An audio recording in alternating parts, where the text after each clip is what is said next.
Samsung's new wearable now sports a curved display, but it also might be just the largest one that you'll be putting on your wrist so far. Hey, it's Josh Vigard from Android Authority. What's going on, everybody? And this is your first look at the Samsung Gear S.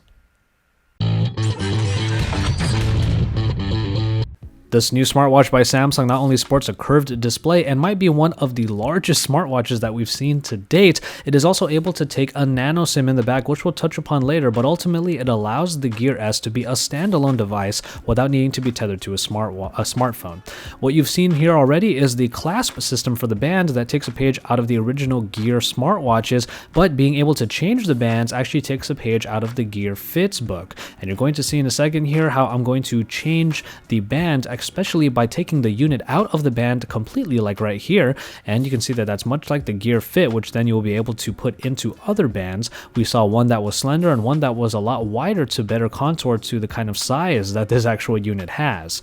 From there, though, you will see that there is that one button on the bottom, and from there you'll be using swipes to go throughout the Tizen operating system, which is on here. Tizen, of course, has been enhanced to bring you even more information and take advantage of this much larger screen that comes in at a 360 by 480 resolution, and will be able to show you a lot more information because you'll be scrolling up and down. As you can see here, I'm looking at the notifications and I'm actually able to reply to this message with a full keyboard that shows up on the screen, or to use voice dictation if I so choose that to be my method. You will be able to see when you swipe to the left of the main screen all of the different notifications with a summary page that's right here, and then the ones one by one after that. You're actually able to reply, or rather call back people, reply to missed calls, using the fact that you have the nano SIM in the back, which will allow you 3G connectivity and Wi-Fi and Bluetooth, which are already standard inside of the Gear to begin with. Being able to do voice calls and voice dictation is obviously applicable to the microphone that has been built into the Gear S, and as you can see here, I'm taking a look at the different applications that are available, which do include the heart rate monitor, but as you saw, there was also a UV monitor as well to make sure that you're not getting too much bad sunlight out there in the day.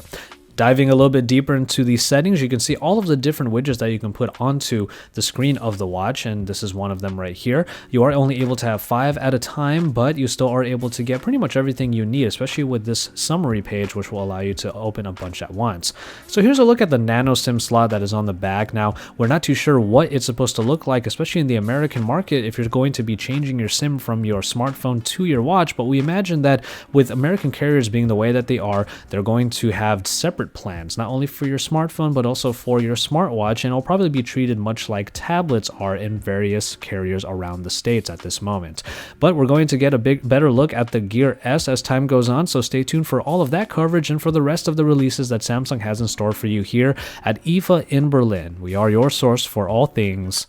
Android.